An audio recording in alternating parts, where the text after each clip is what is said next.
Bonjour, mesdames et messieurs. Bienvenue à ce nouveau webinaire proposé par ProSci Europe, anciennement Nexum, puisque comme vous le savez peut-être, ou certainement si vous nous suivez régulièrement, Nexum a été racheté par ProSci en avril de cette année.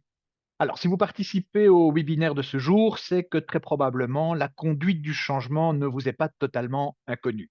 Mon petit doigt me dit que la plupart d'entre vous pratiquent déjà le change management, mais que la plupart du temps, votre intervention se situe au niveau de projets individuels. Jusqu'ici, vous avez pu constater combien l'application de la méthodologie permet d'avoir un impact sur l'adoption et l'usage des livrables de projets auxquels vous êtes associé. Vous vous posez sans doute la question de savoir, mais comment passer à l'étape supérieure? Si vous vous posez cette question concrète de savoir comment parvenir à étendre la pratique de la conduite du changement à l'ensemble de leurs organisations, et en particulier comment faire pour que vous ne deviez pas systématiquement répéter vous-même sur chaque projet les mêmes actions et que vous puissiez à l'avenir vous appuyer sur une organisation qui gagne en autonomie et sache comment faire pour accompagner les équipes sur les projets de changement futurs, eh bien, vous êtes au bon endroit. En effet, aujourd'hui, nous allons vous donner les premières cartes qui vont vous permettre de comprendre comment semer la graine de la conduite du changement dans la culture de l'entreprise et la faire grandir pour qu'elle se développe de façon pérenne et devienne à l'avenir une pratique généralisée. Vous verrez d'ailleurs que cette évolution porte en elle de nombreux bénéfices qui procurent à l'organisation une plus grande robustesse, voire un avantage concurrentiel non négligeable. Je termine mon préambule en rappelant une nouvelle fois combien le développement de la capacité de toute organisation à faire face au changement devient chaque jour une nécessité de plus en plus indispensable. Fin de ce mois, OpenAI fêtera le premier anniversaire de la mise sur le marché de son outil ChatGPT. Au-delà de l'effet de surprise provoqué par les capacités de cette technologie, il ne se passe pas un jour sans évocation de son impact sur presque tous les métiers et les fonctions des organisations. Ce phénomène n'est qu'un des multiples symptômes qui nous rappellent l'importance de la capacité des organisations à s'adapter de plus en plus rapidement au changement. Voilà, c'est ce que vous allez apprendre aujourd'hui d'ici quelques minutes. Notre webinaire sera donné en français par Claire Guyot. Claire est l'une de nos consultantes et formatrices les plus expérimentées. Elle a rejoint Nexum en 2019, maintenant je devrais dire ProSci Europe évidemment, après 20 ans passés chez Nokia, dont 9 consacrés à accompagner plus de 50 équipes et plus de 25 000 personnes dans des projets de transformation de dimension internationale. Claire ne vous apporte pas aujourd'hui que sa maîtrise de la méthodologie ProSci, mais aussi une longue expérience à gérer l'application de la méthodologie à des niveaux de grandes entités. Voilà. Je vous encourage d'ailleurs déjà à soumettre vos questions tout au long de la session. Voilà, n'hésitez pas. Toutes les questions sont bonnes à prendre et nous y reviendrons dans le dernier quart d'heure de cette session. Voilà. Bienvenue à tous ceux et celles qui viennent de nous rejoindre et qui essaient de monter dans le train. Ne vous inquiétez pas, le webinaire n'est pas encore commencé. En tout cas, la partie que Claire va vous proposer. Voilà. Alors, avant de commencer, laissez-moi vous donner quelques détails pratiques sur le déroulement du webinaire. Vous pouvez poser vos questions donc tout au long de la session en utilisant l'icône questions et réponses en bas de la fenêtre Zoom à travers laquelle vous êtes connecté. Comme je vous l'ai expliqué, nous y reviendrons en fin de présentation. Si vous avez des questions techniques, utilisez le chat. Hein, c'est un autre bouton qui se trouve aussi dans le bas de la fenêtre. J'essaierai, dans la mesure du possible, de vous aider. Je vous demande aussi d'utiliser Poll Everywhere. Vous allez voir que nous allons utiliser cette application. Si vous participez à nos webinaires régulièrement, eh bien vous savez, vous êtes familier de cette pratique. Voilà, c'est grâce à cet outil que nous allons pouvoir vous poser tout au long de la session donc quelques questions. Alors comment cela fonctionne? C'est relativement simple. Il vous suffit de vous connecter au site en utilisant l'URL www.polev.com/nexum2 et le 2 est important parce qu'on a plusieurs chambres de discussion et c'est celle-là qui serait utilisée au départ d'une fenêtre d'un browser. Hein. Donc, il suffit d'ouvrir un browser sous votre téléphone portable ou bien sur votre ordinateur ou alors vous pouvez aussi scanner le QR code qui apparaît à l'écran avec votre téléphone portable et là, vous arriverez directement sur la chambre de discussion. Voilà. Si vous en avez l'occasion, vous pouvez sachez qu'il existe aussi une application, vous pouvez la télécharger sur votre smartphone.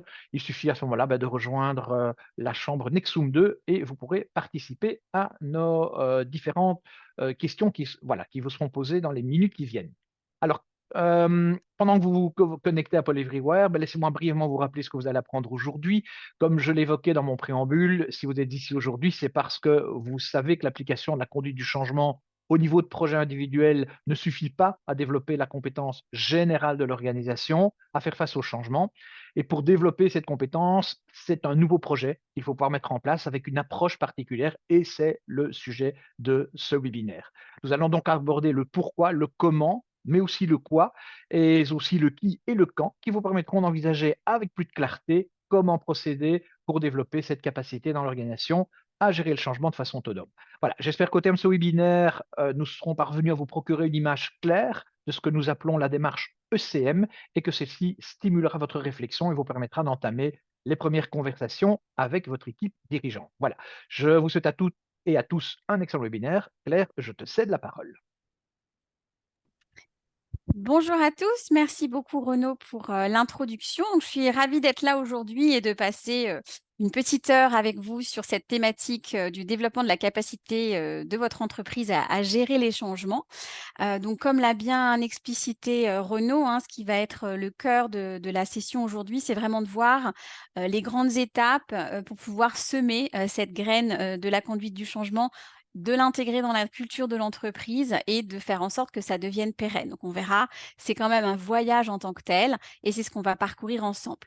Donc on va effectivement regarder pourquoi il y a une nécessité de mettre en place cette capacité organisationnelle en gestion du changement, comment ça va se passer, qu'est-ce que c'est concrètement, hein, ce qu'on appelle nous ce parcours ECM, Enterprise Change Management, qui c'est qui doit en être le principal activateur, je dirais, en tout cas le principal acteur moteur, et finalement quand est-ce qu'on va pouvoir mettre ça en place et comment ça va évoluer. Donc, comme l'a également précisé Renaud, je suppose qu'ici, aujourd'hui, on doit avoir une large audience de personnes qui sont familiarisées avec la méthodologie de conduite du changement et qui appliquent en fait cette méthodologie de conduite du changement au niveau d'un projet. Donc effectivement, c'est ce qu'on voit à gauche, hein, la gestion du changement en tant que telle, quand on la travaille au niveau d'un projet, l'objectif, ça va être vraiment d'accroître l'adoption, l'utilisation par toutes les personnes qui sont impactées dans le changement pour pouvoir fournir une partie du retour sur investissement de la solution qui est déployée qui va dépendre du volet humain. Et donc, il va falloir pour cela bien préparer, bien équiper, bien soutenir toutes les populations impactées. Donc ça, généralement, on le fait effectivement au niveau d'un projet et c'est comme ça qu'on commence, hein, dans une entreprise, quand on fait on commence à lancer un peu la gestion du changement. Et là, aujourd'hui, on va se focaliser sur la deuxième dimension qui est ce qu'on appelle faire de l'enterprise change management, donc avoir de la conduite du changement finalement au niveau d'une ville et plus uniquement d'une maison. Et là, on va regarder justement comment mettre en place et faire en sorte que cette conduite du changement soit vraiment intégrée dans l'ADN de l'entreprise, devienne la norme, que ce soit au travers des compétences individuelles, de tout collaborateur, manager et leader, pardon, mais également, voilà, de vraiment intégrer et mettre en place des approches très structurées de gestion du changement qui, vous le verrez aussi, doivent aller de pair avec la gestion de projet, ça s'entend. Donc, on va vraiment regarder, voilà, comment est-ce qu'on peut effectivement mettre en place cette compétence clé dans l'entreprise pour que finalement, ça devienne une norme, hein, presque une banalité, on pourrait dire. On n'y est pas encore. Faire en sorte qu'effectivement la conduite du changement puisse définir ce que nous sommes et pas uniquement ce que nous faisons. Et l'objectif final, c'est que c'est voilà, c'est une réelle attente, au niveau de l'entreprise. Ça ne doit pas être une exception et on veut absolument que, cette gestion du changement puisse être ancrée, hein, dans le tissu, de l'organisation et c'est ce qu'on va vraiment regarder dans ce webinaire. Qu'est-ce que ça veut dire de développer la maturité organisationnelle en gestion du changement? Et quelles sont les étapes à mettre en place et quelques outils importants aussi à avoir en tête ou quelques réflexes à avoir en tête? Donc si je balaye notre structure, hein, de présentation, on va d'abord s'attacher au pourquoi. Ça, j'allais dire, pourquoi développer la capacité d'une organisation à gérer les changements? Quels sont les grands enjeux auxquels on va devoir être confronté et auxquels on va devoir répondre justement avec cette, gestion du changement, normalisée, en tout cas au niveau de l'entreprise? Et finalement aussi, quels sont les risques, hein, si on ne développe pas cette compétence organisationnelle? Donc essayer de bien répondre au why. Les premières choses que l'on va regarder effectivement, c'est que finalement, et ça les études de ProSci nous le montrent et nous le prouvent, il y a une corrélation directe entre la maturité d'une organisation en gestion du changement et le taux de réussite de ses projets de transformation. Donc comme vous le voyez là sur le graphe, hein, les organisations qui ont une grande maturité en gestion du changement et donc on le verra, qui atteignent ce fameux niveau 5 de maturité, ont des taux de réussite de leur portefeuille projet vraiment très élevé par rapport à des entreprises qui n'investiraient dans la conduite du changement que pour quelques projets isolés. Donc un des objectifs, hein, de mettre en place cette capacité organisationnelle, c'est d'abord d'augmenter effectivement le taux de succès du portefeuille des projets de transformation. On a également, à prendre en compte, comme l'a expliqué, Renaud en introduction, le fait de devoir, répondre rapidement aux changements et aujourd'hui, on est confronté à, des changements de plus en plus grands, de plus en plus rapides, complexes, transverses, hein, et de plus en plus interconnectés.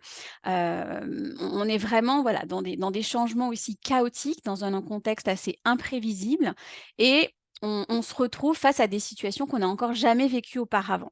Donc aujourd'hui, je dirais le monde des affaires, est vraiment mobilisé et également, embarqué dans ce mouvement infernal, notamment, hein, avec, la pandémie mondiale, le cycle de l'économie, qui est de plus en plus long, une espèce d'instabilité en géopolitique, des troubles culturels, et du coup, les dirigeants d'entreprise ont vraiment beaucoup de pain sur la planche pour quelque part assurer la pérennité de leur entreprise. Ils vont devoir faire face à ce monde VUCA.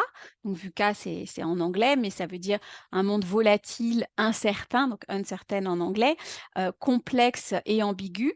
Et c'est intéressant, j'ai fait un peu de de recherche sur le sujet. C'était un terme qui a été inventé, par l'armée américaine à la fin de la guerre froide et ce terme VUCA, il est souvent, invoqué en fait en période de crise par les entreprises. Donc c'est intéressant parce que ça a aussi un impact justement sur, les préceptes du leadership et ça montre aussi que, il va falloir travailler justement sur l'agilité dans l'entreprise, et intégrer, toutes ces dimensions-là aussi dans les stratégies, de l'entreprise. Donc on a vraiment également cette nécessité donc de s'adapter de plus en plus rapidement aux changements qui sont de plus en plus nombreux, de plus en plus rapides, ce qui va du coup impliquer, de développer justement une agilité organisationnelle et donc en travaillant justement à un niveau supérieur pour intégrer de la gestion du changement à tous les niveaux de l'organisation, hein, c'est ce qu'on va regarder aujourd'hui, on va favoriser cette agilité, organisationnelle. Voilà, parce que vraiment être agile, de manière générale, ça veut dire avoir la capacité d'évoluer, de se déplacer, de réagir rapidement et facilement et dans le contexte de l'entreprise, c'est vraiment, en tout cas, une capacité, l'agilité, c'est vraiment une capacité inhérente, à répondre aux changements. Donc ça va être très utile, de pouvoir travailler justement sur cette structure organisationnelle de la gestion du changement, de mettre en place une méthode, des outils, une façon de travailler, pour pouvoir évoluer, voilà, dans un modèle plus flexible, et être plus réactif aux disruptions du marché. Pourquoi également c'est important de travailler, sur la mise en place d'une gestion du changement au niveau organisationnel, hein, de développer vraiment les compétences de tout un chacun dans l'organisation? Parce qu'il va falloir aussi lutter contre la saturation du changement. Donc c'est un peu lié à tout ce que je viens de vous dire, mais globalement ce qu'on voit, c'est que les entreprises sont aujourd'hui, proches, voire ont dépassé le point de saturation, et du coup de stress, d'anxiété aussi, dans l'entreprise par leurs collaborateurs, hein. La saturation, comme vous le voyez, ça a des conséquences et comme vous certainement vous le vivez également. On a des individus qui souffrent, des projets également qui souffrent, qui prennent du retard, qui atteignent pas leur retour sur investissement et du coup des organisations qui souffrent. Donc ça va être important en travaillant sur cette gestion, du changement, au niveau de la capacité organisationnelle, de lutter contre cette saturation. On va également, bien sûr, travailler sur l'exécution de la stratégie, hein. Ça va être important de considérer également que la stratégie est également un changement en soi, et qu'il va falloir, prendre en compte le développement de toutes ces compétences en gestion du changement pour, pouvoir, plus facilement, en tout cas, exécuter, la stratégie. Ça va être également un élément de différenciation, concurrentielle, pour l'entreprise, hein, de se dire et on le verra, plus j'ai des collaborateurs, des managers, des leaders qui ont des réflexes, de gestion du changement, d'accompagnement, du changement, plus je vais être, rapide et réactif et du coup, mon avantage concurrentiel en sera amélioré. On va également travailler sur l'aspect, des avantages cumulatifs. Donc en mettant en place cette stratégie du changement à au niveau de l'entreprise, on va vraiment s'assurer que, on va cumuler finalement tous les bénéfices qu'on peut avoir chacun, comme vous le faites sur vos projets, de mettre de la gestion du changement sur un projet. Donc comme là, c'est effectivement écrit, vous le voyez, c'est bien de faire de la gestion du changement sur un projet, c'est encore mieux, de le faire sur plusieurs projets et voire, j'allais dire de manière systématique, sur tous les projets de transformation de l'entreprise. Ça permet en fait d'avoir un effet multiplicateur, de partager les bonnes pratiques, de réinjecter des lessons learned dans les prochaines transformations. Donc on voit quand même un bénéfice, non négligeable. Et enfin, pourquoi mettre en place de la gestion du changement ou mettre en place, nous, ce on appelle une approche ECM, Enterprise Change Management? Parce que, je vous apprends rien, hein, plus on parle le même langage et mieux on se comprend et plus efficace on devient. Voilà, donc ça milite vraiment en faveur de la mise en place d'une approche ECM et d'un embarquement, de la structure, d'un embarquement structuré et concerté de tous les acteurs du changement. Donc ça va avoir ces effets-là, en tout cas, et c'est pour ça, que c'est important de pouvoir mettre en place, cette approche structurée globale de gestion du changement. Donc là, on a vu beaucoup de pourquoi et ce que j'aimerais maintenant, c'est avoir votre avis par rapport à ces différents pourquoi que je viens de d'énoncer. Que vous puissiez me dire, quels sont finalement pour vous, les pourquoi qui vont résonner le plus aujourd'hui au sein de votre organisation? Qu'est-ce qui va faire que, potentiellement, à un certain niveau de l'entreprise, on va se dire: «Bah, tiens, ça serait peut-être intéressant de mettre en place de la gestion du changement, hem, à un niveau, plus élevé que ce qu'on a aujourd'hui», en tout cas. Alors, et augmenter le taux de succès de notre portefeuille qui arrive, lutter contre la saturation et ses conséquences, en effet, qui est un grand, en tout cas celui qui emporte les faveurs du groupe pour l'instant. Accompagner l'exécution de la stratégie, créer un avantage concurrentiel. Très bien, j'attends encore un petit peu les mouvements de Paul Everywhere pour ceux qui ont réussi ou qui n'ont pas encore réussi à se connecter. N'hésitez pas. Voilà, donc c'est quand même effectivement lutter contre la saturation et ses conséquences. Donc là, je sens bien que, dans beaucoup de en tout cas certainement dans beaucoup de vos entreprises, on en est vraiment à devoir gérer, des tonnes et des tonnes de projets et plusieurs projets arrivent sur les mêmes populations et qu'on a un vrai niveau de saturation. Donc, où là on se dit: «Il faut vraiment qu'on puisse faire quelque chose de manière structurelle quelque part pour accompagner tous ces collaborateurs». Accompagner l'exécution de la stratégie aussi. Augmenter le taux de succès du portefeuille projet. Parfait. Ouais, il y a quand même, voilà 6 dimensions. Ah, une septième qui arrive. Tirer parti d'une approche et d'un langage commun.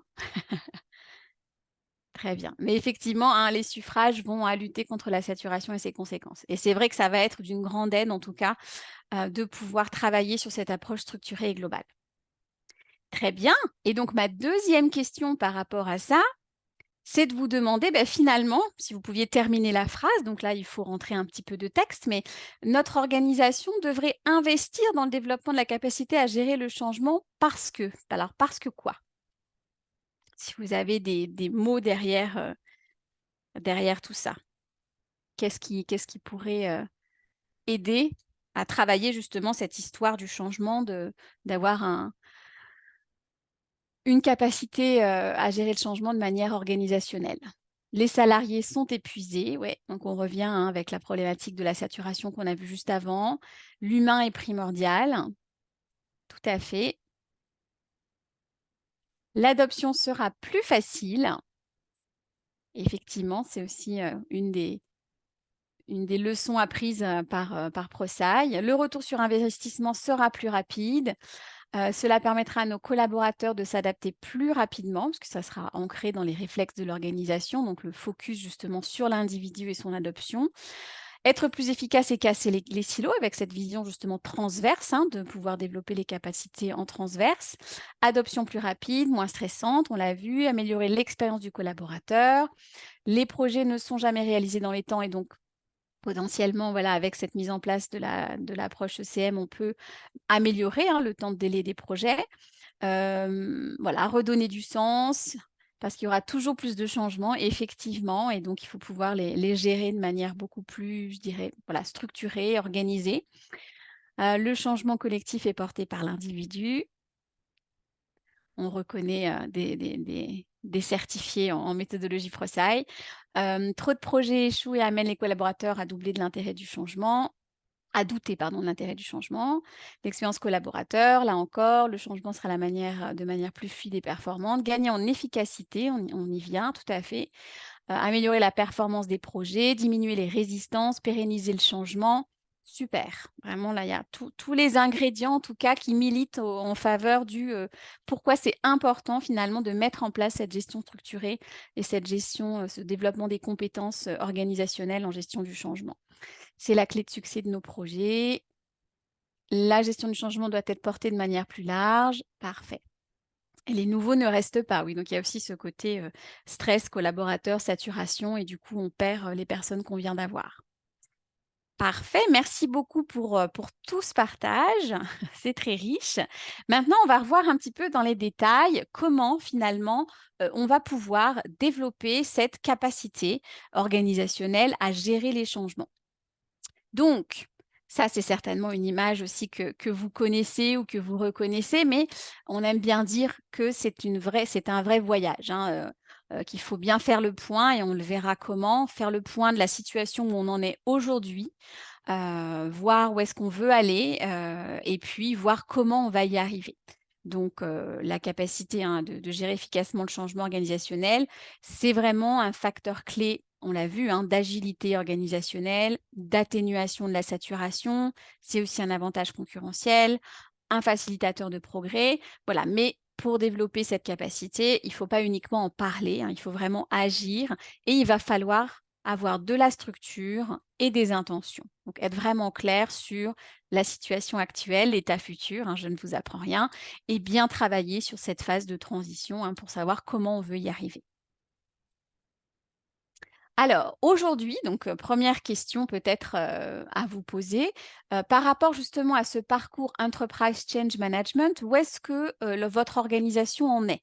Est-ce qu'aujourd'hui, ben, voilà, vous n'y avez pas encore pensé? Est-ce qu'il y a des discussions qui sont en cours par rapport au développement des compétences organisationnelles de votre entreprise, pardon? Est-ce que vous commencez, voilà, à vous mobiliser sur le sujet? Ou au contraire, est-ce que vous avez déjà bien avancé? Vous avez déjà fait une première année de déploiement ou vous en êtes un petit peu plus même, après l'année de déploiement? Donc là, on a une majorité, en tout cas une moitié, qui est dans la partie «on n'y a pas encore pensé».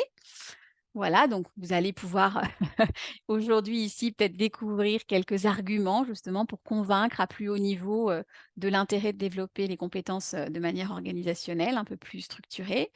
Il y a quelques discussions en cours, donc ça c'est intéressant à avoir, et des personnes qui ont déjà commencé à se mobiliser et voire même à le déployer. Donc ça sera intéressant aussi d'avoir, vos feedbacks, sur le sujet. Ah, très bien. Donc on est, voilà, 46 on n'y a pas encore pensé. 20 20 voilà, des discussions en cours et on commence à se mobiliser. On voit bien, voilà, que c'est quand même la tendance et les personnes qui ont commencé à mettre en place ou voilà, qui l'ont déjà pratiqué restent encore, minoritaires. Ça, j'allais dire, c'est normal. Et en même temps, c'est une très bonne nouvelle quand même. Donc je merci beaucoup pour ce partage. Je continue sur effectivement, qu'est-ce que ça veut dire, hein, ce voyage, ECM, pour, développer sa capacité à gérer le changement. Donc on y reviendra, mais voilà, c'est important de considérer ce voyage comme un réel projet de changement en lui-même, hein, le projet, ce qu'on appelle le projet ECM. Et donc ça va être important de définir l'état actuel, où est-ce qu'on en est aujourd'hui, où est-ce qu'on veut aller, hein, donc cet état futur, et c'est quoi notre phase de transition? Comment est-ce qu'on va gérer tout ça? Donc on va regarder un peu plus dans le détail après, finalement, bah, comment aujourd'hui vous gérez le volet humain des projets. Et on va voir qu'il y a un outil qui s'appelle un outil de modèle de maturité que Prosai a développé et qui va permettre d'analyser plusieurs dimensions justement pour bien évaluer, votre état actuel par rapport à ces compétences organisationnelles en gestion du changement.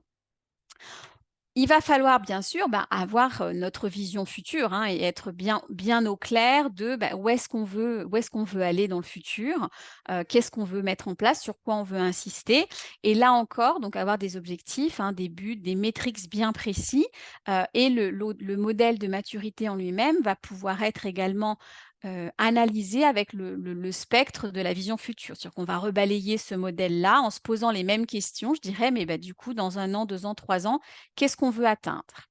Et comment on va pouvoir arriver à ça? Il va falloir justement sur, le chemin, je dirais, de cette construction des compétences organisationnelles, il va falloir se focaliser un petit peu sur ce qu'on appelle, nous, la carte stratégique, et donc sur plusieurs dimensions, sur lesquelles on va essayer d'agir pour faire évoluer les mentalités, les comportements des collaborateurs, managers et leaders. Et on va le voir un peu plus en détail tout à l'heure, mais voilà, cette carte stratégique, comme vous le voyez, elle intègre 5 dimensions. La dimension de leadership, la dimension de projet, les compétences qu'on va devoir développer, la structure, comment on va structurer le change, et les processus. Donc ça, j'y reviendrai un petit peu plus tard, mais en tout cas, il y a une approche pour justement arriver à la vision future qui va nous permettre, voilà, d'avancer progressivement dans le déploiement de ces différentes compétences. Le modèle de maturité, dont je vous ai parlé, hein, de Prosai, il intègre en fait, il est présent, je dirais, on peut voir sous 5 niveaux, excusez-moi. Donc l'idée, c'est de se dire, bah, finalement, dans toutes les études que Prosai a pu faire, ils ont identifié qu'il y avait 5 niveaux. On pouvait catégoriser toutes les entreprises et les mettre, dans ces 5 niveaux-là par rapport à l'importance croissante de l'utilisation de la gestion du changement depuis, 0 projet jusqu'à ce que ça devienne une vraie compétence organisationnelle. Donc il y a 5 niveaux, hein. Le premier niveau, ça veut dire, ben, qu'on a peu ou pas de change management au sein de l'organisation. Le deuxième niveau, c'est vraiment, on commence à avoir un peu de change management et on a quelques éléments qui sont appliqués sur des projets isolés. Au niveau 3, là, on est dans une organisation, une entreprise qui commence à avoir une approche structurée pour gérer le changement et qui l'applique sur plusieurs projets. Les organisations, entreprises qui sont à des niveaux 4 de maturité, bah, on va dire que ce sont des entreprises qui ont commencé à vraiment instaurer des standards et une méthode globale au niveau de l'organisation, et que c'est déployé de manière assez systématique, en tout cas, pour gérer et conduire le changement. Et le niveau 5, qui est l'ultime graal, hein, qui est finalement le change management est devenu une réelle compétence au sein de l'organisation. Elle est visible à tous les niveaux et finalement, que ce soit le collaborateur, le manager, le leader, tout le monde va mettre en œuvre de manière assez systématique de la gestion du changement et va pouvoir du coup, bah, délivrer de la valeur et là avoir un réel avantage concurrentiel. Si je rentre un petit peu plus dans le détail, ce qui est intéressant et la façon dont Prosai l'a présenté, hein, pour donner un peu plus d'informations sur ces niveaux de maturité, ça va être, bah, de se dire, comment est-ce que, quand je suis dans une entreprise de niveau 1, qu'est-ce que ça veut dire concrètement? Comment la gestion du changement est perçue? Et quand est-ce qu'elle est appliquée? Et finalement, qui c'est qui va l'appliquer?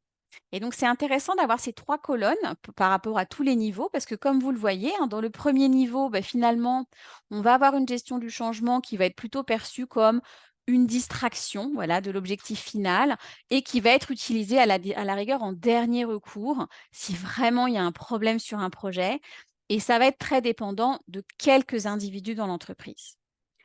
Dans un niveau 2, on commence déjà à avoir un peu plus d'awareness, de sensibilisation et la gestion du changement, elle est importante pour certains, voilà, mais pas pour la majorité en tout cas.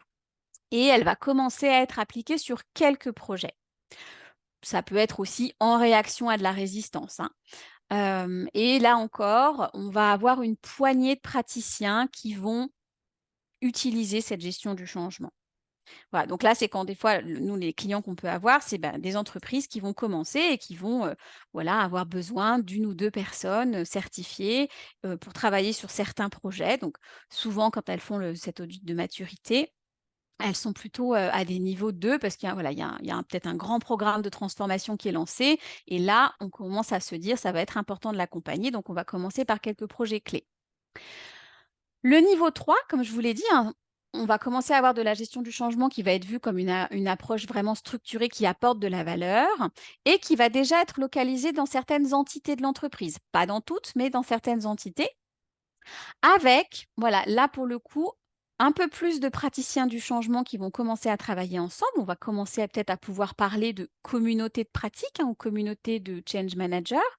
Et on va aussi avoir certains dirigeants qui vont porter ce changement-là, qui vont porter un peu ces messages-là. Au niveau 4, on a vraiment là une approche commune et standard, comme je vous l'ai dit, la gestion du changement est vraiment vue comme un facteur de succès et là, elle va être utilisée vraiment régulièrement, lors du lancement, la planification des projets et ce qui est intéressant à ce niveau 4 là, c'est qu'on va aussi voir dans les entreprises une réelle intégration entre la gestion du changement et l'approche de gestion de projet.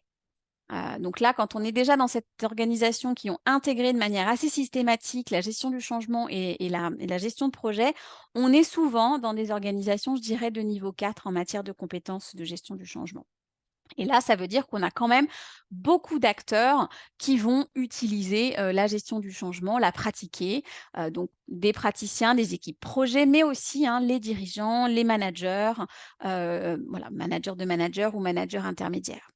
Et comme je disais, le niveau 5, qui est quand même que l'on rencontre pas souvent, c'est voilà, on a une compétence essentielle qui est la gestion du changement au niveau de l'organisation. Et là, finalement, on va systématiquement mettre de la méthodologie structurée sur tous les changements de l'organisation et ça va devenir une approche complètement indissociable en fait des processus de livraison du projet.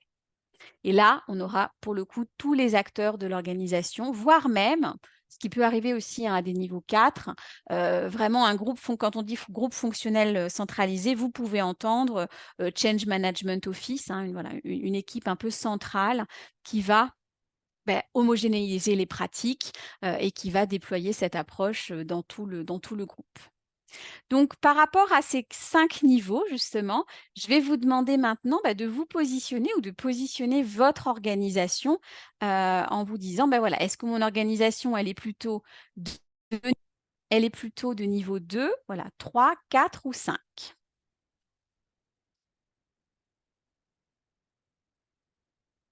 Ah, on a des gens qui sont dans une organisation de niveau 5 aujourd'hui, c'est super. Merci, ça c'est intéressant. On voit un petit peu tout le monde, et je dirais la majorité l'emporte pour effectivement une organisation de niveau 2. Alors après pour les personnes qui sont présentes et qui ont déjà fait des audits de maturité, où vous avez déjà eu des scores entre 2 et 3, voilà, vous pouvez effectivement hésiter, parce que quand on fait des audits de maturité, on a des scores, de 2,3, 2,5, vous verrez. Donc voilà, c'est là, je vous ai volontairement pas mis, je suis entre niveau 2 et 3, mais effectivement, on a aussi tous les niveaux entre guillemets «intermédiaires». D'accord, donc on a une majorité de personnes qui sont en tout cas dans des entreprises plutôt de niveau 2, et ensuite c'est le niveau 1 qui vient plus loin et le niveau 3 et on a quelques personnes, super, de niveau 4 et de niveau 5. Donc ça serait intéressant que vous puissiez aussi nous partager quelques bonnes pratiques par rapport à ça.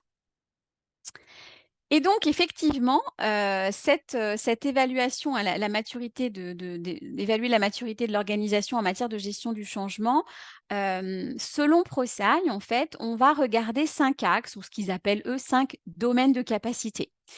Qui vont être une façon de montrer, de démontrer, hein, la maturité de l'organisation en gestion du changement. Donc vous avez la dimension de leadership, la dimension d'application, les compétences, la standardisation et la socialisation. Et donc quand vous faites votre audit de maturité en début de phase, vous allez vous poser la question, hein, bah, aujourd'hui ma situation actuelle, c'est quoi? Donc là, vous avez quelques scores, juste pour vous montrer comment ça peut évoluer.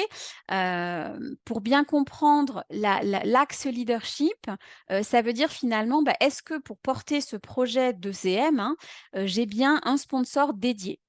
Là, on va vraiment se concentrer sur cette dimension leadership, sur l'engagement du leadership, les activités qu'il doit mener et les différents messages, en fait, qu'il doit porter sur, l'importance de la gestion du changement et sur les efforts qu'il y a à faire pour développer justement cette, capacité, organisationnelle.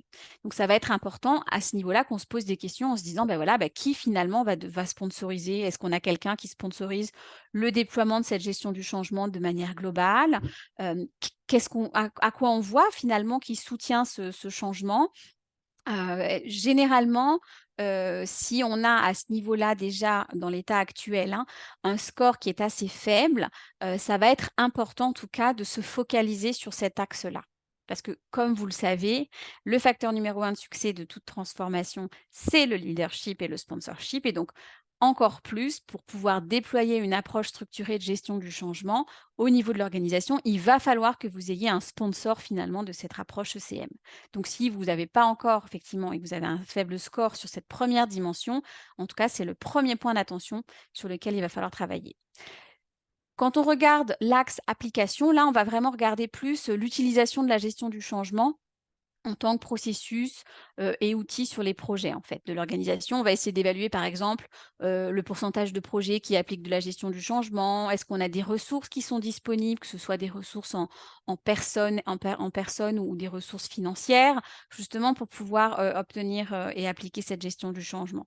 Donc ça, c'est souvent un domaine où on a des résultats plutôt, plus élevés, en tout cas, que les autres domaines, parce que souvent on commence par ça. L'aspect compétences, là, on va regarder finalement, est-ce qu'aujourd'hui dans l'organisation, puisque l'organisation est faite, hein, de collaborateurs, de managers, de dirigeants, donc bref, d'humains, comme vous l'avez mentionné avant, est-ce que finalement on a les bonnes compétences qui sont en place? Est-ce que les gens sont formés sur la gestion du changement? Est-ce qu'ils en sont sensibilisés et à quel niveau? Donc c'est cet axe que l'axe compétences va regarder. On va également aussi se poser la question dans l'audit de maturité de la standardisation de la gestion du changement ou de la normalisation. C'est-à-dire, est-ce qu'on a une approche commune et est-ce qu'elle est intégrée, par exemple, à la gestion de projet? Le quatrième axe qui est sur l'aspect le dernier axe, pardon, qui est sur l'aspect socialisation, finalement, c'est comment aujourd'hui comment est-ce qu'on promeut cette approche ECM, et comment est-ce qu'on crée finalement un vrai projet autour de ça? Donc la socialisation, hein, c'est vraiment ce côté de je raconte une histoire, je porte l'histoire de l'approche ECM, et comme on le dit, hein, la gestion du changement passe par de la gestion du changement. Donc c'est ce que je vous disais au début, mettre en place un vrai projet d'ECM et appliquer finalement, bah, de la gestion du changement sur ce projet-là. Ça va être aussi communiquer, en parler. Et donc, une fois qu'on a ces 5 dimensions et qu'on a fait cet état actuel, hein, qu'on s'est dit: ben voilà, aujourd'hui, comment est-ce qu'on se positionne?» On va se poser les questions, on va faire en fait le même audit de maturité en se disant: «Ben voilà, ça va être quoi notre objectif pour la première année?» par exemple. Quel score est-ce qu'on veut vraiment augmenter, sur lequel on veut vraiment travailler? Et puis, l'année 3, où est-ce qu'on en est? Donc ça, c'est souvent, des audits que l'on fait finalement de manière annuelle, pour voir comment, l'organisation a progressé par rapport au but qu'elle s'était fixé. Voilà. Donc c'est en tout cas, c'est un outil qui permet de rentrer un peu plus dans, les détails opérationnels et de tirer vraiment des plans d'action précis justement pour faire évoluer d'une année sur l'autre, les différents axes. Donc, on va regarder effectivement, au niveau de l'environnement, comment est-ce que les changements vont se produire. Voilà, finalement, bah, on va regarder comment, les changements sont déclenchés, comment ils sont financés. Ça va être important de regarder aussi la gouvernance qui va être mise en place, et également quels sont les moteurs du changement. Donc, qui est-ce qui va conduire ce changement-là, ce développement de cette approche structurée? Le sponsor, comme je vous l'ai dit, est vraiment très important et finalement, comment est-ce qu'on va réussir à intégrer cette gestion du changement au sein de la gestion de projet également? Et ce qui va permettre, ce qui va être intéressant aussi de regarder quand on fait l'analyse, notamment au niveau de l'état actuel, hein, c'est de regarder, bah, finalement quels sont les facteurs qui vont aider ou au contraire un peu limiter, la mise en place de cette approche ECM. Donc là, vous avez plusieurs facteurs qui sont expliqués et donc faut voir justement, bah, si chacun peut être au contraire aidant ou limitant. Donc sensibiliser, les directeurs, les managers à la gestion du changement, quelque chose d'important et plus ils «l'achètent» entre guillemets et plus ça va faciliter en tout cas le déploiement de cette approche. On en a parlé un peu, la disponibilité des ressources, hein, et du financement bien sûr. Voilà, le fait aussi de regarder le nombre de changements à venir. Donc plus vous avez de changements à venir et plus cette approche ECM a du sens en tout cas, ou donne, voilà, donne en tout cas, matière à réflexion et à décision pour les managers. Il peut y avoir aussi, ça va être important de regarder aussi comment les changements passés ont été, gérés, pour pouvoir se dire: «Ben, voilà, peut-être qu'il faut qu'on le fasse maintenant différemment et de manière plus structurée». Donc vous avez ici, voilà, une panoplie, je dirais, de facteurs à regarder par rapport à votre organisation pour vous dire, bah, qu'est-ce qui peut aider à, mettre en place cette approche structurée. Et ensuite, finalement, une fois que vous avez une situation actuelle bien claire, bien définie, de vous dire: «Bah, comment est-ce que je vais définir, mon point de destination? Comment est-ce que je vais l'écrire?» Et voilà, donc là, il y a quelques exemples que vous pouvez lire. C'est au niveau de l'entreprise, finalement, qu'est-ce qu'on va vouloir atteindre comme état futur? On va vouloir répondre et dépasser constamment les atteintes en matière de gestion du changement.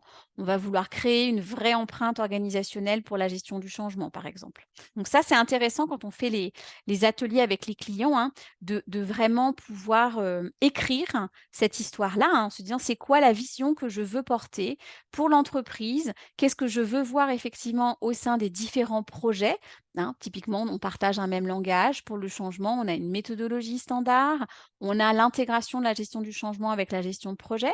Ça peut être une ambition, hein, pour cette partie, j'allais dire, de destination finale, hein, d'état futur et puis au niveau individuel, de se dire, bah, ça va être important finalement, pour tous les collaborateurs et les collaborateurs, ben, comme cette, compétence sera mise en place au niveau de l'entreprise, finalement, ça va devenir presque une attente, un réflexe, hein, de se dire: «Bah, on est plutôt favorable au changement», donc un état d'esprit plutôt orienté, positif par rapport au changement, et on va considérer que diriger le changement fait vraiment partie de notre travail.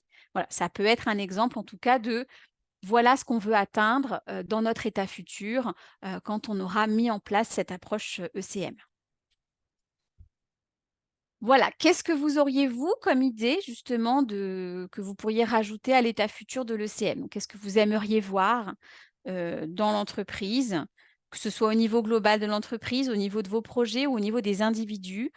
Si cette approche ECM est bien ancrée, concrètement, qu'est-ce que ça voudrait dire pour, votre entreprise, vos projets ou, vos collaborateurs? Est-ce que là vous avez des choses à nous des éléments à nous partager?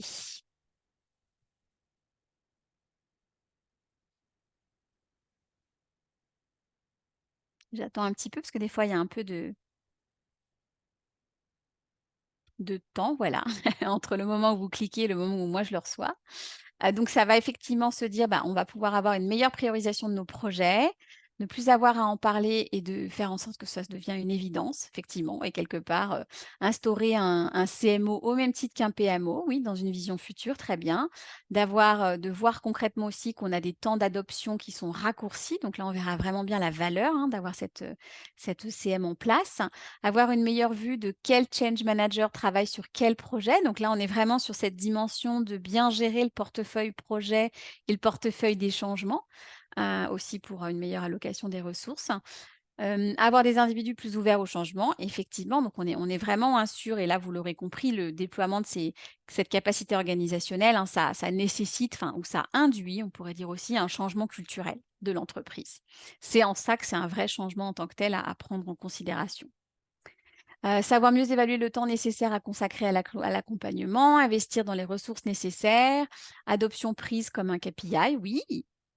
Faire en sorte que cela rentre dans l'ADN de tout le management, effectivement, et ça, c'est une des dimensions sur lesquelles on travaillait, j'allais dire, dès le début, finalement, de la mise en place d'une approche ECM, d'où l'importance d'avoir un sponsor dédié qui puisse également embarquer, hein, le COMEX et le top management, tout à fait. Intégrer le CMO dans l'équipe projet.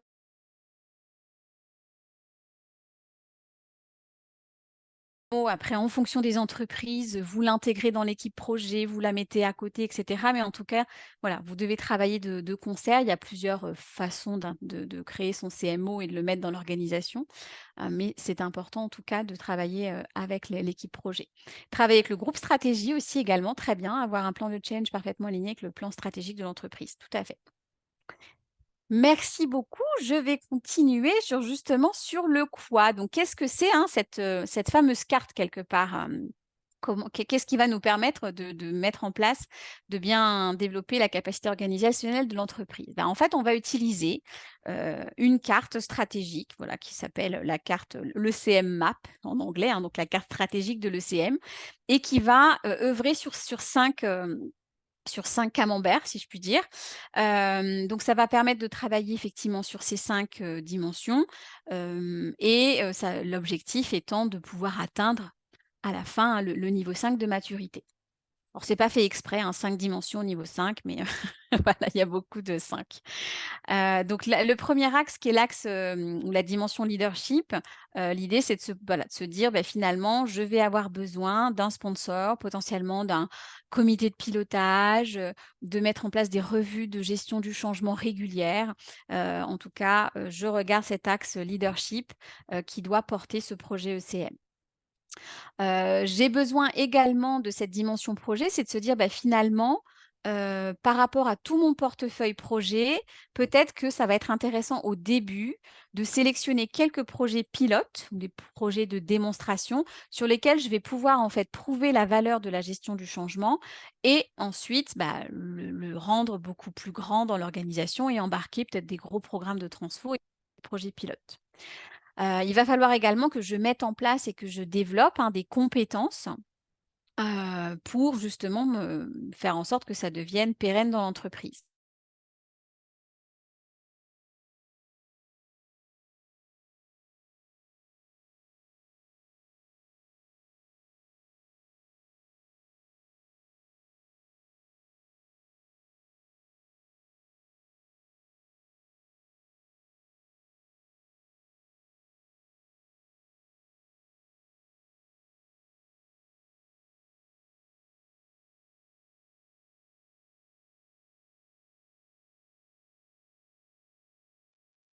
Claire, je ne sais pas si tu nous entends, mais on a perdu le son.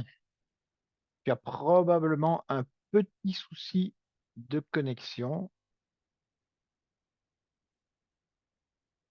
Alors, nous allons laisser le temps à Claire de se reconnecter. Voilà. En attendant, si vous avez des questions à poser à Claire en fin de session, ben, n'hésitez pas de les ajouter Ah, dans le voilà, chat. Te voilà de retour. C'est très mais bien. oui, je viens de voir. Pas de Désolée. souci. Ben, écoute, on t'a perdu pendant quelques minutes. Ça n'est pas très grave. J'en étais à processus, j'avais fini ou pas la carte? Oui, tu Et étais, oh, tu étais au milieu de la carte. Mais par contre, il faut que tu repartages ta présentation oui, parce que pour le excuse-moi, moment, mais bien on sûr. ne l'a pas. Voilà. Heu, oui, partager, attends, plus. Partager l'écran, qui n'est pas celui-là, qui est celui-là, voilà. Partager. C'est parfait. C'est bon? C'est bon. Merci Super, Claire. désolée. Pas de souci. Donc j'en étais à j'ai fini la carte ou pas? Je sais plus, du coup. Je pense que tu étais entre structure et processus. D'accord, donc la Peut-être reprendre à structure, partir de là, oui. Ouais, donc par rapport, pardon, à se focaliser sur la structure, c'est quelle structure de gestion du changement je vais devoir mettre en place, bien définir son change management office, bien définir les relais d'agents du changement, par exemple, bien définir les différents rôles de change dont vous aurez besoin. Et sur la partie processus, là, on va regarder justement intégrer la gestion du changement dans le cycle de vie du projet, comment on va gérer la performance et les améliorations continues. Donc, par rapport à ces 5 dimensions de la carte stratégique ECM, aujourd'hui, hop, vous, sur lesquelles vous vous concentrez le plus? Qu'est-ce qui est le plus important aujourd'hui pour vous, et sur lesquels vous vous concentrez le plus? L'aspect leadership, OK.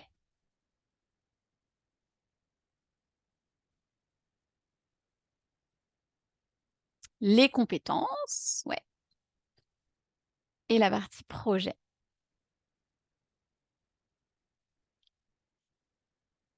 Structure, ouais. Alors c'est vrai, comme il y avait pas mal de, si je me souviens bien, de participants qui étaient sur des dimensions, des niveaux 1 ou 2 de maturité, ça va être effectivement important de se focaliser justement sur la dimension leadership et de s'assurer qu'on a bien un sponsor qui va pouvoir porter et évangéliser sur l'intérêt de développer les compétences organisationnelles en gestion du changement. Et de pouvoir du coup commencer avec quelques projets pilotes. Donc je comprends aussi que la dimension B soit aujourd'hui la plus plébiscitée, je dirais. Très bien.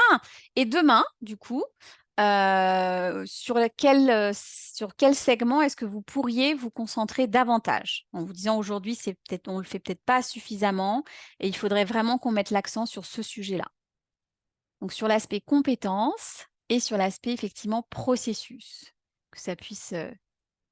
Ouais, donc on est beaucoup sur le développement des compétences en gestion du changement des différents acteurs potentiellement et encore la partie leadership. Et là, effectivement, dans la partie processus qui est peut-être celle qui est la moins travaillée au début, en tout cas, par l'expérience que j'ai pu moi avoir. C'est pas la chose sur laquelle on se focalise dès le départ quand on veut mettre en place de la gestion du changement institutionnalisé. Très bien. Donc effectivement, là, je vous partage comment est-ce qu'on utilise cette carte ECM. Vous allez vous donner, on l'a vu un peu, des objectifs pour l'année 1, l'année 2, l'année 3. Et vous allez vous dire, voilà, la première année, je vais essentiellement me focaliser sur l'axe leadership et projet. C'est un peu ce que montraient également vos réponses. Et j'aurai peut-être un petit peu moins de temps à consacrer ou de ressources à consacrer sur la mise en place, par exemple, de la structure. En revanche, en année 3, voilà, mon idéal serait qu'effectivement ces dimensions leadership projet soient complètement atteintes et qu'on puisse se focaliser un petit peu plus sur le développement des compétences, travailler un peu plus sur l'intégration processus, gestion de projet, gestion du changement et sur la mise en place d'une vraie structure de change. Donc potentiellement là, construire mon CMO, mes réseaux d'agents du changement, mon équipe de change manager, etc. Donc ça, c'est voilà, des choses qu'on travaille sur quand on utilise cette carte de la maturité. Et ça va permettre aussi de se poser et de se poser ces questions-là, de se dire, finalement, je ne peux pas tout faire en même temps. Et on l'a bien vu quand je vous ai demandé de vous concentrer sur qu'est-ce que vous avez déjà bien fait et puis qu'est-ce qui reste un petit peu à faire. De se dire, voilà, pour commencer, euh, sur quelle dimension j'accentue pour développer et maintenir ensuite, quelles sont les dimensions sur lesquelles je dois le plus travailler. Donc ça, c'est un peu schématique et vous allez bien sûr devoir l'adapter pour vous, mais c'est de se dire que quand on va commencer, il va falloir bien s'assurer qu'on a le sponsor, qu'on développe ses capacités, cette partie leadership, et qu'on est déjà avec des projets un petit peu pilotes, emblématiques, que l'on va pouvoir ensuite rapidement activer et montrer la valeur générée. Ça va être important, notamment dans la partie leadership. Et là, de mettre à l'intérieur de ces cases, si je puis dire, quelques actions concrètes en disant comment vous allez travailler sur l'aspect leadership.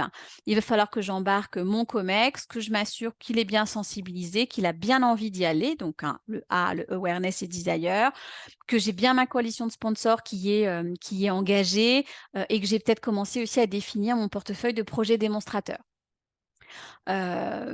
Vous allez avoir après dans la dimension, de développement, là, il va falloir travailler effectivement sur cet aspect. Peut-être que je vais développer un petit peu plus l'axe projet, où je vais commencer à intégrer la méthodologie avec des livrables de change dans ma méthodologie projet, par exemple. Je vais commencer à partager des templates. Sur la dimension compétences, là, vous allez peut-être commencer à travailler sur la sensibilisation des collaborateurs au change, ou vous allez décider de former vos responsables projets, sur le change ou vos managers sur le change. Donc voilà, après c'est à vous de voir et de mettre vos actions derrière.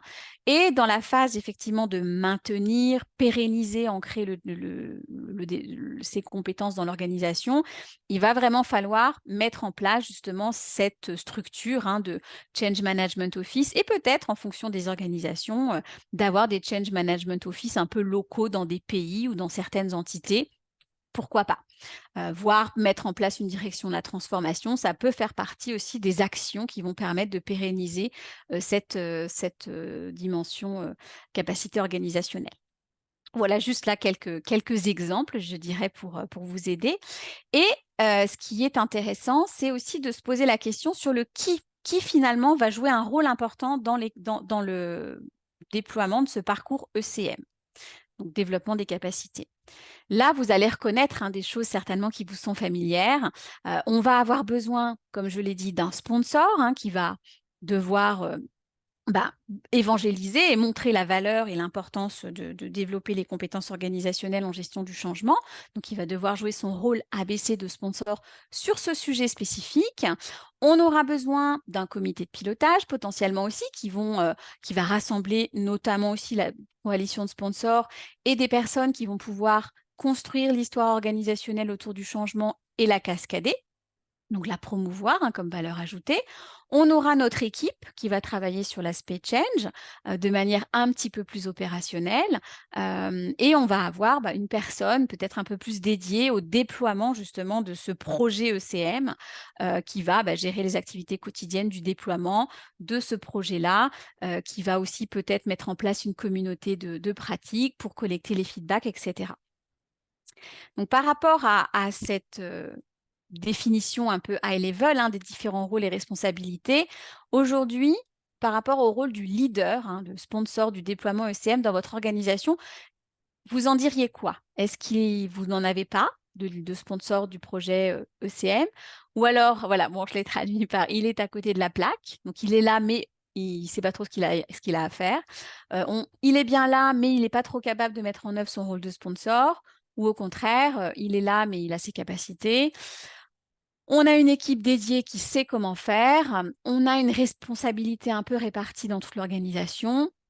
Voilà, qu'est-ce qui ressort? Donc voilà, on a effectivement, globalement, hein, soit pas de sponsor, soit quelqu'un qui existe, mais qui est un petit peu à côté de la plaque ou qui ne sait pas encore trop jouer son rôle. Donc ça va être très important, hein, je l'ai déjà dit, de bien engager le sponsor, en tout cas dans son rôle, et en tout cas d'en avoir un, pour pouvoir porter en tout cas ce parcours, ce projet ECM, au niveau de l'organisation. Donc ça, c'est peut-être des choses aussi que vous connaissez. Je vais passer assez rapidement, mais ça va être important justement de s'assurer qu'on a bien effectivement le sponsor à bord, mais qu'on a aussi un bon sponsor qui est voilà, conscient de l'importance d'être sponsor sur ce projet-là. On va également faire une espèce d'analyse ADCAR, hein, de profil ADCAR de notre sponsor. Tout comme on va aussi travailler sur le profil ADCAR de nos différentes personnes qui sont impliquées dans ce projet ECM, hein, pour bien pouvoir se dire ensuite, en fonction de là où ils en sont, vous avez l'habitude, qu'est-ce que je vais pouvoir mettre en place comme tactique d'engagement pour qu'ils puissent m'aider à développer et à jouer son rôle dans la mise en place de ce projet ECM ou dans le développement des capacités organisationnelles de l'organisation. Donc ça, c'est vraiment, hein, comme vous le voyez, l'application pratique de la conduite de la méthodologie ProSci de gestion du changement appliquée sur ce projet ECM et sur tous les rôles qui vont porter ce projet ECM. Donc, il va falloir travailler effectivement à renforcer l'awareness, le desire de remplir que chacun doit remplir son rôle en gestion du changement. Donc, bien s'assurer qu'on a un langage commun, qu'on est tous ensemble pour travailler sur les mêmes problématiques.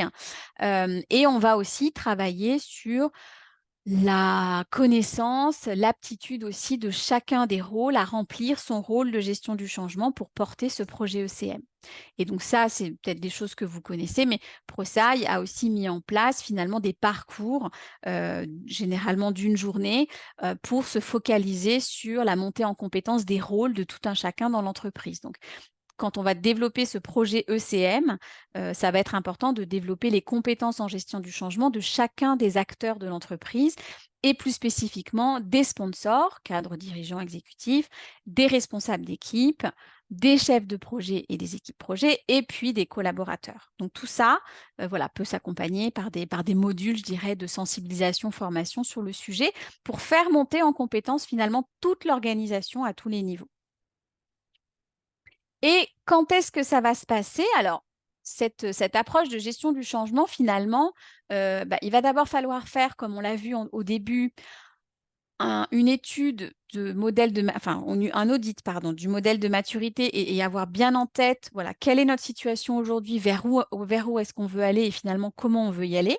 Donc, la personne dans l'équipe, hein, qui va être responsable du déploiement va travailler un petit peu sur tous ces éléments-là pour ensuite se dire, concrètement, pour pouvoir mettre en place ma gestion du changement, je prévois, voilà, peut-être 4 ans. Je fais mon audit au début et puis je travaille année après année à faire évoluer, mon organisation comme on l'avait vu, hein, sur les scores de maturité, de se dire: «Ben voilà, l'année 1, j'ai bien développé l'axe de leadership, l'année 2, je travaille plus sur l'aspect, structure» et cetera. Et donc ça va permettre, hein, de faire monter en maturité, hein, du niveau 1 au 2, au 3, au 4, au 5, l'organisation en matière de gestion du changement vers l'état futur, en tout cas celui qui aura été défini par l'entreprise, qui ne sera pas le même que pour une autre entreprise. Et on a plusieurs modèles, hein. Ça peut se passer de différentes manières. Donc soit on a une vision, on le fait de manière croissante, je dirais consistante, année après année, et on a un état actuel, qui est, rapidement défini. Soit finalement, on peut avoir des phases, voilà, où c'est un peu plus ralenti, parce qu'on prend beaucoup de temps à définir l'état actuel et qu'on n'a pas forcément de vision vers l'état futur encore très clair. Où on peut avoir des décrochages, voilà, en cours de travail parce que peut-être qu'il y a un sponsor qui change, hein, et que, hop, il faut refaire le projet quelque part. Donc voilà, on peut avoir plusieurs modèles, mais je ne rentre pas trop dans ces dimensions-là. Ce qui compte, c'est de montrer que finalement cette phase de transition va permettre de passer d'un niveau à un autre de maturité. Donc finalement, on aura abordé en fait toutes ces dimensions-là et en conclusion, parce qu'il est presque 14 heures, voilà quelques clés vraiment pour pouvoir, lancer votre projet si ça vous intéresse de gestion du changement. Donc en tout cas à retenir par rapport à tout ce que je vous ai partagé. Ce qui va être important, c'est de bien sécuriser le sponsorship, hein, pour renforcer la capacité de changement. Donc ça, on l'a vu dans vos réponses. Et puis effectivement, vous l'avez vu, hein, dans la carte, stratégique de l'ECM, le leadership est très important et c'est la première dimension à regarder. Il va falloir également démontrer l'impact donc d'une excellente gestion du changement pour rapidement montrer la valeur que ça va apporter et ça, l'idée, c'est de pouvoir identifier quelques projets démonstrateurs. À vous de voir si c'est des projets stratégiques de petite ampleur, mais extrêmement, j'allais dire, stratégiques et touchy ou au contraire, faire un gros programme de transfo et puis, prendre, une partie pilote de ce gros programme de transfo, montrer que ça marche. À vous de définir ceux qui vous semblent le plus pertinents pour assez rapidement montrer que, en appliquant de la gestion du changement, vous avez un impact et vous apportez de la valeur. Et enfin, voilà, une troisième clé, c'est de se dire il faut vraiment, en tout cas, si on veut mettre en place cette approche structurée de gestion du changement, il faut qu'on sache, voilà, comment, vers où on veut aller et qu'on crée réellement, un projet, en tant que tel, un projet que nous on appelle ECM, Enterprise Change Management, et ça doit être géré vraiment, en mode projet. Voilà, donc la conclusion, c'est simplement de pouvoir, voilà, juste vous dire que d'un point de vue ProSci, on a aussi, voilà, une journée qui existe, notamment pour des personnes normalement déjà certifiées, pour pouvoir, participer à une journée sur justement approfondir ce qu'on vient de voir aujourd'hui, hein, l'ECM Change Management Bootcamp. Et on peut également aussi, intervenir en entreprise pour faire, des ateliers, dédiés justement sur ce thème-là. Merci beaucoup. Je termine pile à 14 heures. Désolée, ça laisse peu de temps pour les questions, Non, mais c'est je parfait. suis à l'écoute. Ok, merci. Oui, alors juste peut-être juste sur la dia précédente, si vous avez des questions, voilà, par rapport à un SM Bootcamp, n'envoyez peut-être pas de mail à solution@prosci.com parce que là, ça va directement partir aux États-Unis. Envoyez-les plutôt à Claire ou à moi et on se chargera de faire suivre au sein de l'équipe européenne et de l'équipe Mmh. française en particulier. Enfin voilà, maintenant si vous êtes situé dans un autre pays, on a des équipes dans différents pays en Europe, hein, donc on peut directement vous fournir les réponses. Voilà. Alors, on a reçu quand même pas mal de questions et je pense qu'on peut dire que de façon relativement générale et unanime, la grande question qui se pose, c'est comment est-ce que je fais pour mobiliser un comité de direction? Comment je fais pour mobiliser un sponsor pour démarrer un trajet ECM? Parce que manifestement, à lire les commentaires, les retours et les questions, on a quand même souvent des sponsors qui sont un peu absents, qui sont un peu saturés. On a souvent des sponsors qui changent aussi, hein. C'est Mmh mh. difficile de garder le sponsor, hein. Il y a quand même beaucoup de rotation du personnel et même au niveau d'un comité de direction. Donc là, ça, c'est un peu la question, mais je pense de façon générale aussi, et c'est peut-être ça le premier point ou la première grande question, c'est par quel type de discussion est-ce que je commence finalement pour Ouais. convaincre un comité de direction d'entamer un parcours ECM? Alors là, je dirais, en fait, ça va un peu dépendre des acteurs que vous avez au sein de l'entreprise, parce que je pense que ce qui est intéressant, moi, par expérience en tout cas, ce que j'ai pu voir, c'est que la pers vous allez enfin, quand vous avez une personne à l'intérieur de l'entreprise, même si elle ne fait pas partie des membres du COMEX, qui est extrêmement sensibilisée et mobilisée et engagée pour mettre en place et porter ce projet ECM, donc quelque part, ça pourrait être une personne qu'on pourrait appeler influente, hein. Pour moi, si vous avez ce rôle de change manager et que vous pouvez identifier une personne dans l'organisation qui n'est pas forcément membre du COMEX, mais que vous savez, vous pouvez œuvrer vers cette personne pour montrer la valeur ou l'intérêt, ce que vous voulez porter, hein, pour l'intérêt de mettre en place une telle approche. J'aurais tendance à dire, essayez d'identifier, voilà, une personne qui peut influencer et avoir un rôle envers le sponsor si vous-même, vous n'avez pas cet accès direct au COMEX. Voilà, donc c'est plutôt de montrer la valeur de la gestion du changement telle que vous l'avez perçue. Moi, ce que j'ai pu, en tout cas dans une entreprise avec laquelle je travaille actuellement, c'est, finalement faire aussi des témoignages, partager des exemples concrets de projets qui ont fonctionné avec la gestion du changement, le partager peut-être dans plusieurs équipes pour, comme disait un peu Renaud au début, semer des graines, semer des intérêts, enfin voilà, déclencher plutôt des intérêts. Si possible, identifier une personne qui pourrait être réceptive à ça et qui a de l'influence et qui pourra ensuite vous aider à engager, le comité de direction sur le sujet. Voilà, j'ai pas de recette miracle. Pour moi, cette notion d'identifier une personne influente qui est plutôt, voilà, favorable à ce type de projet, ça peut être un point d'entrée un peu plus facile que les membres du COMEX. Mais après, en tout cas, ce qui est clair, c'est qu'à un moment donné, il va falloir qu'il y ait une personne qui se sente, en tout cas, sponsor d'une telle approche et qu'après, ça peut être cette personne influente comme quelqu'un d'autre, hein, et qu'après, elle puisse le porter auprès des membres du COMEX, ce qui est pas non plus une simple affaire. D'accord. Voilà, donc Et alors, il y avait une question qui allait plus ou moins dans la même direction, qui était de savoir, OK, mais si je veux démarrer un projet ECM, alors évidemment, on a le fameux ECM Bootcamp qui permet d'équiper des compétences de base la personne qui aura suivi la formation et qui pourra commencer à échafauder son plan. Alors, la question par rapport à ça, c'est est-ce que au final, pour construire cette démarche ECM, c'est quelque chose que je devrais faire seul ou bien comme dans l'approche, change, est-ce qu'il y a, d'autres rôles, que je devrais peut-être activer pour m'aider et pour travailler avec moi? là, on l'a un petit peu vu là, hein, les différents rôles vraiment, c'est une équipe projet, si je reviens sur les slides, pardon.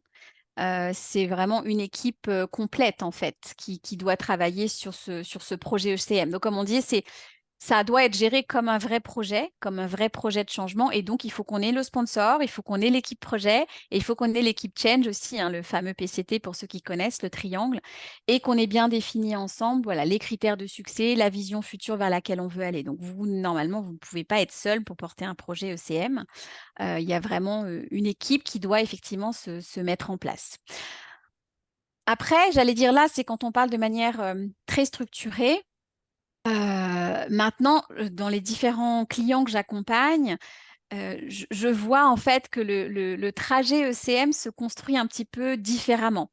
Il peut y avoir finalement d'abord un pool de change managers qui est certifié parce qu'ils doivent intervenir sur différents projets et donc ils sont dans différentes organisations. Donc du coup, les managers sont un peu au courant et puis les top managers aussi. On va peut-être former une ou deux personnes sur cet ECM Bootcamp, sur cette structure un peu globale. On va pouvoir animer une communauté de change managers de manière un peu transverse. Et ça va commencer à diffuser quelque part les compétences. Sur certains projets, des change managers qui sont vraiment très à l'aise sur certains projets vont aussi se dire, bah, tiens, il faut que j'engage mes people managers et donc je vais les former, les sensibiliser au change management. Donc, je vais prendre le module, par exemple, un jour de ProSci. Donc, ça peut se faire. Là, je vous ai montré, j'allais dire, une approche, voilà, la façon de structurer les choses. Mais dans la vraie vie, il y a effectivement toute une équipe. Et puis, ça se fait, voilà, par différents morceaux, enfin voilà, différents axes. Et l'idée, c'est de pouvoir justement les mettre bien ensemble pour atteindre un but précis. D'accord. Ça me permet d'ailleurs de rebondir sur ce que tu dis que, comme voilà, dans l'audience que nous avions le plaisir d'avoir aujourd'hui, il y a déjà quand même manifestement des personnes et aussi des équipes et des organisations qui sont déjà à des niveaux supérieurs. Je me suis permis de lancer un appel Hmm, dans le chat pour revenir vers moi. Si vous êtes intéressé à faire une session particulière de retour d'expérience, et l'idée n'est pas évidemment de dévoiler de grands secrets, mais plutôt de partager avec la communauté, n'hésitez pas à revenir vers moi parce que c'est typiquement le genre de webinaire qu'il me ferait grand plaisir d'organiser avec vous. Mon rôle dans ce cas-là, ce sera de vous faciliter la vie au maximum parce que, et c'est ressorti aussi très clairement de ce qui a été échangé dans le chat aujourd'hui, c'est que le niveau de saturation, simplement la charge de oui, travail que l'ensemble des change managers qui sont parmi nous aujourd'hui subit est relativement importante parce que la tentation est très très grande évidemment de charger le change ou la change manager qu'on a dans notre équipe et puis d'ignorer parfaitement la nécessité de passer à l'échelle supérieure qui est justement le démarrage de ce trajet ECM et donc on voit que la saturation est grande. Voilà. Mais si l'un ou l'autre d'entre vous est intéressé à dévoiler un petit peu ce qui a marché, ce qui n'a pas marché, voilà, sachez que moi je suis preneur et je suis tout à fait prêt à mettre au point un second webinaire sur le même thème, mais plutôt sur la forme d'un partage d'expérience. Voilà. Bon, je vois qu'il est 28 d'entre vous sont encore participants, enfin sont encore présents, pardon, c'est encore très très bien, mais il est en même temps 14h10, donc il me reste d'abord à te remercier Claire pour ce webinaire. Je vois que les messages de remerciement affluent. Vous remerciez, vous participants, d'avoir été parmi nous aujourd'hui. Voilà, si vous avez encore des questions qui restent en réponse, et il y en a quelques-unes, ben on reviendra avec vous dans les prochains jours. Alors, avant de prendre congé, je voudrais moi-même pouvoir vous soumettre un tout petit sondage. Je vais le faire apparaître à l'écran pendant que je termine de vous donner les quelques dernières informations avant de se quitter. Où est donc mon sondage? Je ne le trouve pas immédiatement. Si je ne le trouve pas, oui, je le vois. Hop, voilà, je oui, l'affiche à votre écran. Donc voilà, donc je vous ai affiché donc ces quelques questions. Voilà, notez que l'enregistrement de la session aujourd'hui et des diapositives seront mises à votre disposition sur notre site web début de semaine prochaine. Vous aurez le lien direct d'ailleurs dans le mail de synthèse qui vous sera envoyé lundi. N'hésitez pas à le partager avec des collègues, évidemment. Pour tous ceux qui souhaitent approfondir le sujet, ben, on vous invite à venir visiter notre blog. On vous donnera aussi, dans le mail qui vous sera envoyé lundi, quelques références sur notre site web pour une poursuite de lecture. Je profite aussi de cette occasion pour vous demander de ne pas oublier de remplir le petit questionnaire de satisfaction qui fait partie. C'est toujours super intéressant pour nous de savoir comment on peut s'améliorer dans le futur. Sachez que si vous souhaitez être tenu au courant de nos prochains programmes, il suffit de laisser vos coordonnées sur notre site web. Vous pouvez vous inscrire à notre newsletter. on ne vous spammera jamais, on ne vous enverra jamais que des informations reliées à notre actualité ou des informations ou des invitations pour des webinaires comme ceux-ci. Voilà. Sachez que les 2 prochains thèmes, seront les suivants. Le 17 novembre, nous allons revenir sur les résultats saillants de la 12e édition de l'étude de ProSci, hein. Comme vous savez, ProSci, c'est surtout à la base en tout cas, un corpus, c'est une recherche permanente menée au sein de la communauté, des change managers au niveau du monde et tous les 2 ans, en gros, ils publient une évolution de ces bonnes pratiques et on reviendra sur, les grandes évolutions de cette, 12e édition. Donc c'est le vendredi 17 novembre. Le 8 décembre, on se retrouvera une dernière fois en 2023 pour aborder la question que tout gestionnaire de changement devrait se poser avant de lancer une nouvelle initiative, c'est de définir avec précision et en alignement avec les sponsors ce à quoi doit ressembler le succès d'un projet. Et Dieu sait si cette étape est importante, elle est souvent pas très bien esquissée, c'est souvent une des raisons pour laquelle on se perd un peu en chemin. Et donc voilà, on reviendra sur ce thème-là et on donnera un coup de projecteur là-dessus. Voilà, donc ça paraît évident quand on le dit comme ça, mais Claire pourra confirmer qu'en pratique, on Oui. n'est pas toujours dans les bonnes pratiques. Voilà, le formulaire d'inscription est disponible sur notre site, en tout cas pour celui du 17 et celui du 8 décembre aussi, on me le confirme. Donc vous pouvez déjà vous inscrire maintenant. Et puis il ne me reste plus qu'à vous souhaiter une excellente fin de journée et un excellent week-end et au plaisir de vous revoir très bientôt. Merci à vous. Merci à tous. Bon week-end. Au revoir. Au revoir.